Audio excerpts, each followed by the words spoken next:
कुंभ में देखिए अब कुंभ की जो है थोड़ा सा जो नुकसान है मैं थोड़ा वो भी बता दूँ। जो है किसी चीज़ के फ़ायदे थे वो गिनाए जा रहे, नुकसान भी होना चाहिए। देखिए कुंभ में स्टैम्पीड होना कोई नई बात नहीं है। हर साल कुंभ में स्टैम्पीड होती है, हर बार मतलब कुंभ में स्टैम्पीड होती है। तो अर्ध कुंभ में भी स्टैम्पीड होती है, कुंभ में भी स्टैम्पीड होती है। स्टैम्पीड होना कोई नई बात नहीं है। 1954 में भी एक बहुत बड़ी स्टैम्पीड हुई थी, इसमें काफ़ी लोग मारे गए थे। एक्चुअल फिगर्स पे नहीं आ रहा हूँ क्योंकि एक्चुअल फिगर्स कभी सही नहीं होती हैं, लेकिन 1954 की जो स्टैम्पीड थी वो भी काफ़ी बड़ी स्टैम्पीड थी। और जो 29 जनवरी 2025 को जो स्टैम्पीड हुई है उसमें भी काफ़ी थी। देखा रात के 1 बजे जो है स्टैम्पीड हो गई, भगदड़ हो गई, तो काफ़ी लोग मारे गए। तो देखिए ये इसका जो है थोड़ा सा नुकसान है कि जहाँ बाजार लोग इकट्ठा होंगे वहाँ स्टैम्पीड का खतरा होता है। नहीं देखिए लोग लड़ाई नहीं करी, लोग लड़े नहीं, स्टैम्पीड हो गई, भगदड़ मच गई, वो कुछ हड़बड़ाहट हो गई। तो ये एक है कि जो है देखिए हम अब कुंभ जो है सबको 40 करोड़ अगर 45 करोड़ आदमी अब तक चला गया है, 50 करोड़ की पूरी उम्मीद है। तो क्या सबको जाना चाहिए? तो मेरे हिसाब से देखिए सबको नहीं जानी चाहिए, क्योंकि अगर सब लोग पहुंच जाएंगे तो ये सब चीज़ें होने लगेंगी। हम अपने घर पे भी अभी कुंभ बना सकते हैं। कुंभ को सेलिब्रेट करना है ना, हमको अपने प्लानिटरी पोजीशन को, विजडम को सेलिब्रेट करना है। जो प्लानिटरी पोजीशन जो है प्रयागराज में बन रही है तो वो आसपास के एरिया में भी बन ही रही होगी, बस थोड़ी कम बन रही होगी। तो अगर मान लीजिए प्रयागराज में पानी में डुबकी लगाने से जैसे बहुत पूरे पाप धुल जाएंगे, तो 50% पाप आसपास के एरिया में भी पानी में, नदी में डुबकी लगाने में धुल जाएंगे। तो भाई पानी में डुबकी लगाने से और प्लानिटरी पोजीशन का जो है एस्ट्रोलॉजी का फ़र्क क्या होता है? देखिए एस्ट्रोलॉजी जो है इसका सेंस क्या है? एस्ट्रोलॉजी जो है देखिए, अगर ये माना जाता है कि अगर मान लीजिए अगर चंद्रमा जो है वो समुद्र में लहरें बना सकता है, और चंद्रमा का ग्रेविटेशनल पुल जो है वो लहरें बना सकता है, और समुद्र का पानी पे जो है इतना असर हो सकता है, तो हमारा शरीर 70% वाटर से बना हुआ है, तो कितना असर डालता होगा चंद्रमा हम पे, और बाकी ग्रह पे कितना असर डालते होंगे। तो जो बाकी ग्रह के ग्रेविटेशनल पुल हैं वो हम पे क्या असर डालते हैं, इसी पे पूरी एस्ट्रोलॉजी बनी हुई है। तो एस्ट्रोलॉजी में मैं वीडियो कभी मैं आराम से बनाऊँगा, विस्तृत रूप से बनाऊँगा। तो एस्ट्रोलॉजी में क्या होता है कि हमको जो है जो अर्थ का जो एक रोटेशन है, जो एक राउंड है ना, उसको एक सर्कल माना है, उसको 360 डिग्री मान लिया गया है। उसको जो है हमने रफली जो है 12 पार्ट में डिवाइड कर लिया गया है। वो 12 आपके जोडियाक साइन हो जाते हैं, राशिफल हो जाते हैं 12, ठीक है। तो 12 राशिफल हो जाते हैं। तो जब सन जो है एक जगह से दूसरी जगह जाता है तो प्लानिटरी पोजीशन चेंज होती है, तो वो ये माना जाता है कि वो ग्रह जो है जो हमारे ज़्यादा पास है, तो वो जो है हम पे असर करता है। इसलिए देखिए एस्ट्रोलॉजी में या हमारे शास्त्रों में भी ना स्थान और समय का बहुत जो है महत्व दिया गया है, और स्थान और समय बहुत महत्वपूर्ण होता है। आप किस स्थान पे और किस समय पैदा हुए हैं ना, वो आपको डिसाइड करेगा कि आप क्या जीवन में क्या बनेंगे, और किस सही स्थान और सही समय पे जो रहता है वो जीवन में बहुत आगे भी जाता है। तो एस्ट्रोलॉजी पे आराम से बात करेंगे कि कैसे जो है, मतलब लेकिन ये मोटा समझिए कि जो है कि जिस स्थान पे आप होंगे और जिस समय पे आप होंगे उस समय जो प्लानिटरी पोजीशन होगी वो थोड़ा बहुत आप असर कर ही रहे होंगी। अब ये कितना आपके कंट्रोल में एक अलग चीज़ है, लेकिन वो असर तो कर रही है। ग्रेविटेशनल पुल है, अगर मून का ग्रेविटेशनल पुल अगर समुद्र के लहरों पे पड़ सकता है, समुद्र के पानी पे पड़ सकता है, तो हमारा शरीर भी 70% पानी पे से बना हुआ है। तो मून का असर हम पे भी हो रहा होगा, जुपिटर का असर हम पे भी होगा, सैटर्न का असर हम पे भी होगा, सन का असर भी हम पे हो रहा होगा। बड़े ग्रह है ना ये, तो बड़े ग्रह का असर हो ही रहा होगा क्योंकि ग्रेविटेशनल पुल ज़्यादा है, अर्थ से ज़्यादा है, ठीक है। तो कुछ दम तो है ही एस्ट्रोलॉजी में, ठीक है। हाँ प्रेडिक्शंस गलत हो जाती हैं, वो एक अलग चीज़ है। प्रेडिक्शंस के एस्ट्रोलॉजी कोई फ्यूचर के प्रेडिक्शन के लिए बनी नहीं थी, ठीक है। तो ये तो आपको एक मोटा एक आइडिया देती है। तो अब जो है आप जो है मैं वापस कुंभ पे आते हैं। तो एस्ट्रोलॉजी जो है इसमें जो है बहुत ज़्यादा जो है कुंभ में घुसी हुई है, और एस्ट्रोलॉजी जो है बहुत ज़्यादा जो है इसमें जो है महत्वपूर्ण है। तो कुंभ का जो है ओवरऑल अगर देखा जाए तो कुंभ का जो है बहुत ज़्यादा महत्व है। और कुंभ में जो है जो स्टैम्पीड हुई या जो इस तरह की घटनाएं हुई ये हर साल होती हैं, तो हम अपने घर पे भी बना सकते हैं, ठीक है। हम अपने घर पे मान लीजिए जो है लखनऊ है, मान लीजिए इलाहाबाद से लखनऊ है 200 किलोमीटर दूर है मोटा।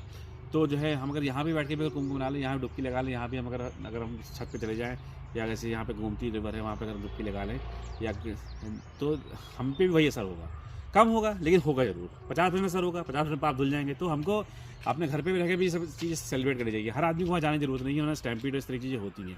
देखिए अब आप कहेंगे कि अगर भगवान हैं तो हर जगह हैं, तो फिर इलाहाबाद में क्यों, वो लखनऊ में भी हैं, दिल्ली में भी हैं, हर जगह हैं। और ये प्लानिटरी पोजीशन इतनी ज़्यादा नहीं बदल जाती है क्योंकि प्लैनेट्स बहुत बड़े हैं, ठीक है। तो उनका असर जो है वो इतना मतलब कुछ डिग्री से असर बदल नहीं जाएगा, कम जरूर हो जाएगा, कम ज़्यादा जरूर हो जाएगा, लेकिन डिग्री से असर बदल नहीं जाएगा।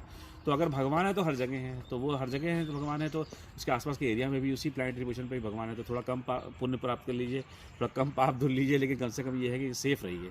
तो इसलिए जो है सबको जाने की ज़रूरत नहीं है, क्योंकि खासकर जो है जो बच्चे हैं और जो बुजुर्ग हैं उनको जाने की ज़रूरत नहीं है, क्योंकि जो है वो लोग इस भगदड़ में जो है जो मरता है वो बच्चे और बुजुर्ग ही मरते हैं। अगर आप देखेंगे 29 जनवरी की स्टैम्पीड में बच्चे और बुजुर्ग मर गए, और जो कल जो स्टैम्पीड हुई है जो 15 हाँ 15 जो है फरवरी को स्टैम्पिड, जो दिल्ली स्टेशन पे जो स्टैम्पिड हुई है, इसकी मैं अभी फ़ोटो दिखा रहा हूँ मैं आपको। देखिए ये जो दिल्ली स्टेशन में जो स्टैम्पिड हुई है, ये भी जो है देखिए इसलिए हुई है कि सब लोग कुंभ जाना चाह रहे थे और बच्चे इसमें भी मरे हैं। इसमें 3 महीने की बच्ची की भी डेथ हो गई है।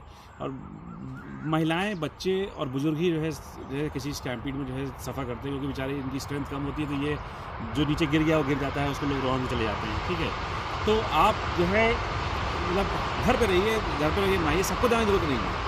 अगर भगवान है, अगर पुण्य पाप है, तो अगर आप यहाँ घर पे रह के भी हाथ जोड़ लेंगे तब भी बहुत है। बस यही है कि आप इसको मानिए, घर पे रह के मानिए। अगर भगवान है तो हर जगह है, तो उसको जो है हर आदमी वहाँ घुस जाएगा, तो इतना सरकार इतना व्यवस्था नहीं कर सकती। सरकार ऐड जरूर कर रही है, सरकार कभी मानेगी भी नहीं कि हम नहीं कर सकते, लेकिन ये सरकार व्यवस्था नहीं कर सकती है। स्टैम्पिड में कहीं ज़्यादा लोग मरे हैं, लेकिन जो है सरकार मानेगी नहीं, सरकार बताएगी नहीं। जैसे कोविड में आज तक हम नहीं जान पाए ना कितने लोग मरे हैं, आप स्टैम्पिड में, कुंभ की स्टैम्पिड में कभी नहीं जान पाएंगे कितने लोग मरे हैं। हर सरकार छुपाती है, हर सरकार करती है, ऐसा कोई नहीं है। और ऐसा नहीं सिर्फ इंडिया में होता है, ऑल ओवर वर्ल्ड होता है ये चीज़। तो ये चीज़ जो है हमने कोविड वैक्सीन में देख लिया कि कैसे पूरी दुनिया की कंपनियों ने झूठ बोला और सरकारों ने छुपाया। तो घर पे बैठ के मानिए, कोई ज़रूरी नहीं, कोई ज़रूरी नहीं हर बार आपको जाना। ठीक है, आप घर पे बैठ के मानिए, और जो पुण्य मिल रहा है, अगर सेलेस्टियल बॉडीज़ की जो अलाइनमेंट है, अगर उससे आपको पुण्य मिलना है, तो कहीं भी खड़े होंगे मिल जाएगा। 100-200 किलोमीटर से ज़्यादा फ़र्क नहीं पड़ सकता। ठीक है, तो हाँ, संगम का महत्व है, लेकिन आसपास के एरिया का महत्व उतना कम नहीं होता है। तो ये चीज़ है कि आप जो है इसको थोड़ा सा सेफ़ रहिए। और जो है मैंने देखा कि जो है मतलब 200 किलोमीटर पहले तक जाम लगा हुआ है, तो इतने जाम में जाने से कोई फ़ायदा नहीं है, समय की बर्बादी भी है, और प्लस जो है इतना जाम क्यों आपको झेलना है। ठीक है, सब लोग का जाना ज़रूरी नहीं है, तो अपने सेफ़ रहिए और इतना रखिए कि भाई व्यवस्था बनी रह सके। ठीक है, वरना फिर स्टैम्पिड होना तो फिर देखिए हर साल जो मेले होते हैं उसमें स्टैम्पिड होता है। कुंभ में ज़्यादा बड़ी स्टैम्पिड हो जाती है, लोग मरते हैं। आगे जो लोग मरे हैं वो भी तो बेचारे जो है पाप धुलने गए थे ना, उनका क्या पाप था। और फिर जो मर रहे हैं तो वो कमज़ोरी लोग मर रहे हैं, तो अगर भगवान देख रहे हैं तो फिर कमज़ोर आदमी को क्यों मार रहे हैं। ठीक है, तो भाई वो भी तो पाप धुलने आए थे ना, वो एक आस्था से आए थे, एक धर्म से आए थे। तो धर्म को उतना ही मानिए जितना जो है प्रैक्टिकली पॉसिबल हो। ठीक है, बिल्कुल मतलब अंधाधुंध धर्म को भी नहीं मानना चाहिए कि हमको कुंभ जाना है तो उसमें जो है डटी होगी, क्योंकि जीवन सबसे इम्पोर्टेंट है। अभी बात थोड़ा सुनने में खराब लग रही होगी कि धर्म को कम मानिए, जीवन भाई जीवन सबसे ज़्यादा जीवन है, तभी सब कुछ है, तभी धर्म भी है। धर्म से जीवन नहीं है, जीवन है तो धर्म है। ठीक है, तो अगर जीवन जिंदा रहेंगे तो धर्म मानने के लायक रहेंगे, तो धर्म को उतना ही मानिए जितना जो है, जितना लाइफ को प्रैक्टिकली रखिए कि हाँ भाई अगर हम जा सकते तो अच्छी बात है, नहीं जाते थोड़ा पुण्य कम मिलेगा। जो नहीं गएगा उनको पुण्य मन मिलेगा। मान लीजिए पूरी दुनिया नहीं गई, कुंभ नहीं आई, तो उनके पाप नहीं धुल सकते पाप। और दूसरा है ये भी है कि अब है ना कि जो है कि आखिर जो है सब लोग जा भी नहीं सकते हैं, जितना हो सके जाइए, लेकिन मानिए घर पे बैठ के मानिए, सेफ़ रहिए। और आपका जीवन अमूल्य है, जीवन वापस नहीं आ सकता, तो जीवन को ध्यान रखिए, अपने परिवारजनों का ध्यान रखिए, सेफ़ रहिए और कुंभ को एंजॉय करिए। हम तो कहते हैं ना कि जो है विजडम, हमारे ऋषि मुनि की विजडम, नॉलेज, ठीक है, इसको तो आप घर बैठ के एंजॉय करिए, खुश होइए कि हमारे ऋषि मुनि, हमारे पूर्वज ही थे, वो इतने जो है दिमागदार थे, इतने जो है प्रतिभाशाली थे, इतना तेज़ था उनके अंदर कि वो इतनी सी चीज़ें जो है उन्होंने निकाल ली। मैं तो जो है जितना एस्ट्रोलॉजी में घुसता हूँ, मुझे उतना आश्चर्य होता है कि कैसे किसी ने सोच लिया। सालों तक देखा है चांद तारों को, उसके बाद चीज़ें निकाली हैं, तो कितनी बड़ी चीज़ है कि है ना, कितने तपस्या चाहिए इसके लिए कि जो है इतना सब चीज़ें निकालना।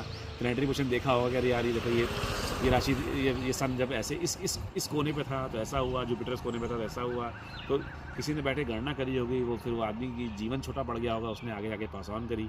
ठीक है, जैसे कहा जाता है ना कि वेदव्यास कभी एक नहीं थे, वेदव्यास एक उपाधि थी और कई वेदव्यास थे, उन्होंने कई सारी चीज़ लिखी। जो लोग कहते हैं वेद पे जो लोग उंगली उठाते हैं उनको बता दूँ कि वेदव्यास कई सारे लोग थे ना, कई सारे लोगों ने लिखा। ठीक है, तो ये चलता रहा। हमारे पास टाइम गुरुकुल सिस्टम था, उसमें नॉलेज पास ऑन होती रहती है, तो ये उसी नॉलेज पास ऑन का है, इसको एंजॉय करिए। ठीक है, हमने रिसेंटली कुछ बड़ा तोप नहीं मारा है, हम कोई इनोवेशन नहीं कर रहे हैं। हमने पिछले 200 साल में, 500 साल में या 1000 साल में हमने कोई बड़ी चीज़ नहीं करी है। हम बहुत काहिल रहे हैं, एज एन इंडियन पूरी रेस में बहुत काहिल रहे हैं। हमने कोई बड़ी चीज़ नहीं करी, हम इनोवेशन में बहुत पीछे हैं, हम कॉपी कर रहे हैं। हम अगर आज सॉफ्टवेयर में आगे नहीं हैं, हम सॉफ्टवेयर को कॉपी कर सकते हैं, हम हर चीज़ को कॉपी कर सकते हैं। कोई दूसरा बनाएगा हम कॉपी कर लेंगे, कोई दूसरा कुछ इन्वेंट करेगा हम उसको बना लेंगे, हम उसको प्रोड्यूस कर लेंगे। तो हम अभी जनसंख्या की खा रहे हैं, हमारे पास पढ़े लिखे लोग ज़्यादा हैं, हम उस चीज़ की खा रहे हैं, लेकिन हम इन्वेंशन नहीं कर रहे हैं। तो हम अभी इन्वेंशन में पीछे हैं, लेकिन हमारे ऋषि मुनि ने इन्वेंशन किया, ऋषि मुनि ने नई चीज़ निकाली। तो अगर हम चलिए अभी कुछ नहीं करें तो पीछे जिन्होंने किया उसको सेलिब्रेट किया जाए, जो अपनी इतिहास है, जो अपनी धरोहर है, तो सेलिब्रेट किया जाए और कोशिश की जाए कि इंडियन सिस्टम में कुछ ऐसा बनेगा कि हम इन्वेंशन यहाँ भी। तो इसी के के साथ में आप जो है वीडियो बहुत बड़ा बन गया है, कभी बड़ा वीडियो सुनने के लिए बहुत बहुत धन्यवाद। ठीक है, और महादेव में एंजॉय करिए। सनातन धर्म को सलाम, विश्व दुनिया को सलाम। जय हिंद।